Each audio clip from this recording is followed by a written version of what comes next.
today on the young people is because we parents failed. Both the biological and the spiritual fathers and mothers have failed. We have been busy. Say, we have been busy.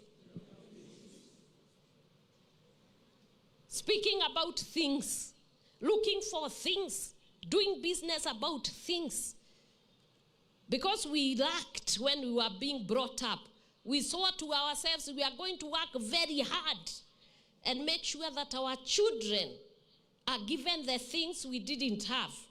Unfortunately for us, they don't want the things. They want our love. They want our parental love. They want our protection.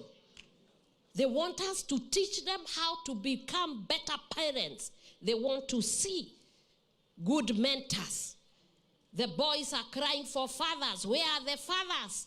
They are looking for someone to guide them. They are looking for somebody to teach them to become a real man. But because of this substance abuse and everything, things have happened, and most of the households are being manned by women.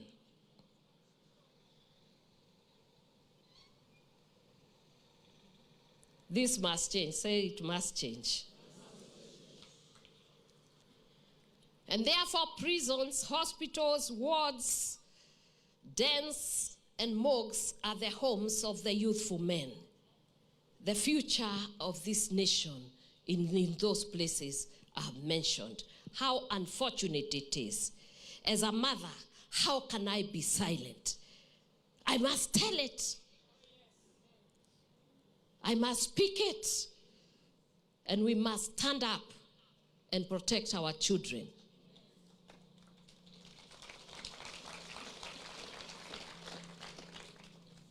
Clergy and teachers, we are called to serve. To serve God because we are called to shine brightly in the world and to shine brightly in a world that is filled with mental illness, depression, and darkness. We must become beacons of hope, love, compassion, and we must stand out of the crowd and make positive impact to our young people, communities in these times. My dear students, nobody lights a lamp and puts it under a table. You are the lamp, fueled by the Holy Spirit, and you must shine on the mountain of your school, your neighbor, your community, so that your future and the future of your children will be brighter. I believe when I look at you and you look at all these people, 5,000 pastors, some of them in 30 years, they will not be there. It is the truth. I know we don't like thinking about it. The future is just standing behind you there. So we must be able to have something called succession management. We start to mentor our boys and girls and position them so that they can take control of their future. It is unfortunate they are the ones who are teaching us integrity. As a mother the other day, I watched and I said, God, you are great and wonderful God. They are asking us to have integrity. They are asking us to be free of corruption. They are asking us to be bold and courageous. And here we are.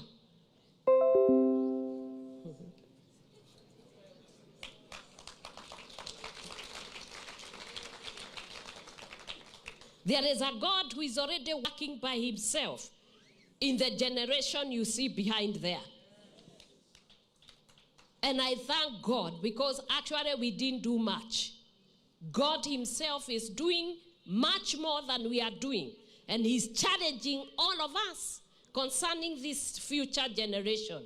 And he's asking, will you stand up and be able to mentor them, disciple them, and make them what they are supposed to be?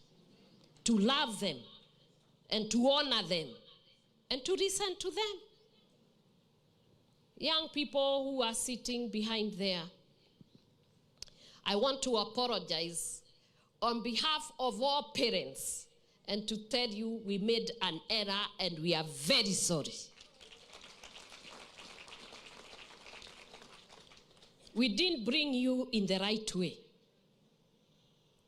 But we are here. You are our children and we are your parents. You are the future, we are the past. And the present has to be worked between you and us. The experience we have and the knowledge we have, if we put it together, we will have a present that is dynamic and powerful. And I can tell you, we are willing to listen to you. It's only that you don't know. We love you so much that we don't even know how to treat you. We are afraid of you. It is true. We don't know what you want. Neither do you know what we want. We have a strange love.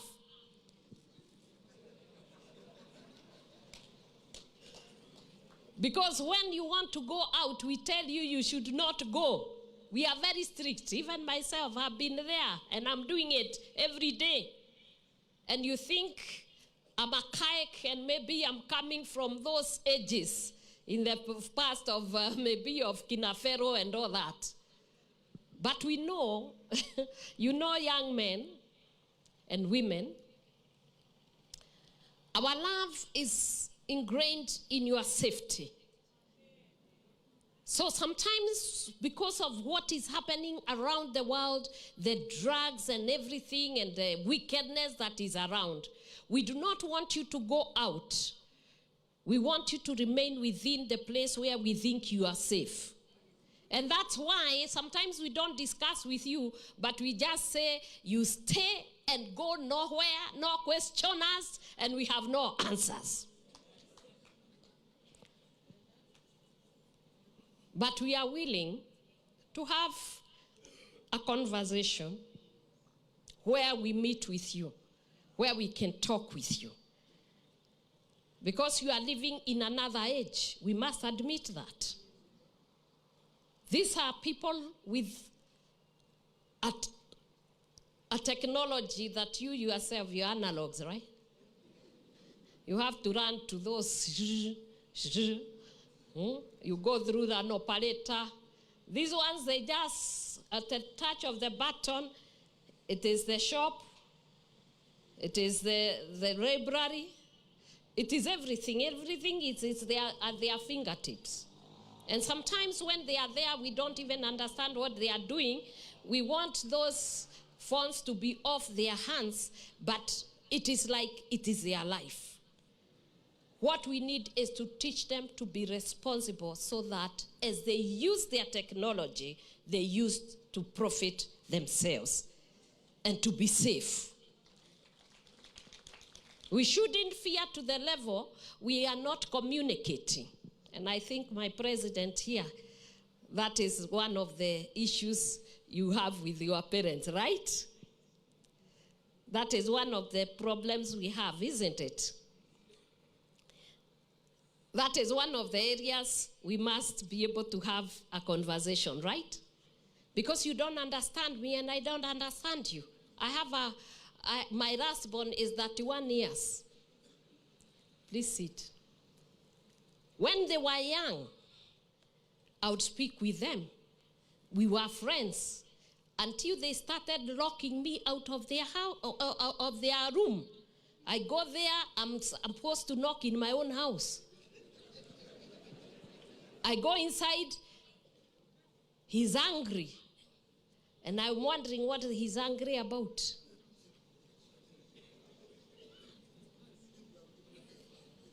Just a room. And the room is in my house. And I'm cleaning it. And sometimes I even make the bed for him. So what is so big? I used to ask myself, what is it that is making this man so angry? In fact, I'm coming in to ask him to come for dinner. And he's angry, he's turning black. Until he started to explain, you know, this is my room. This is my space. You don't just come, knock. I'm not saying you don't come in the room. Because I wanted to know, what is all this? The house is mine. We are the ones with my husband. We are the ones who are paying for everything. And this guy is telling us, knock, knock. And he told me, yes, it is your home, and we respect that. You are my mother, I respect you, and I honor you. But this is my territory. I'm no longer a child. You may come in and find me dressing. And then I go and ask, I dressed you even when you are young.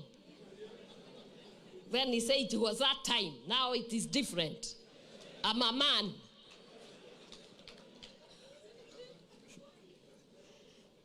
And you see, we continued to engage until I understood where he was coming from. Now he's a man. And I realized I have another man there, the Rigathi. He behaves the same. And therefore, there was a little man that was now starting to emerge and trying to mark the territory. And the territory must be respected by everybody, even his father. Those times, young man, the same young man I'm talking about,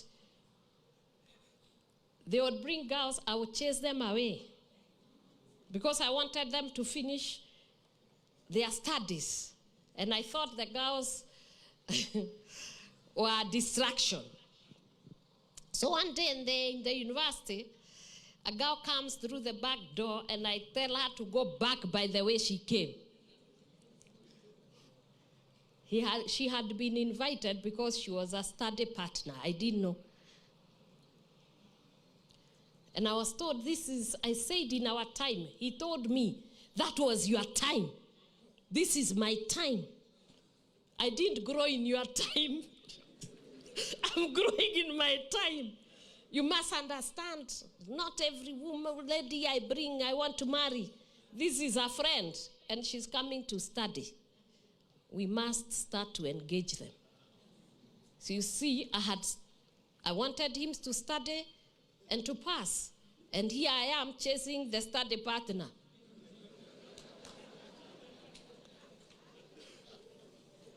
Things are going to be different, and maybe we are operating on different platforms, but we must engage one another. The next time she came, I was there to welcome her. And I even showed them the place, the dining. They do their homework at the dining, not somewhere else. And we never quarreled again. Now, the people I used to chase, I'm asking them to bring them. I want them to get married. So I want them to come and introduce the girls. So you see, young men, there is time for everything. At the appointed time now, when they hear me called, they warn me, please don't ask me to bring the girl. I will bring her at the right time. So you see, we can engage. And I pray that we will do that to save our children.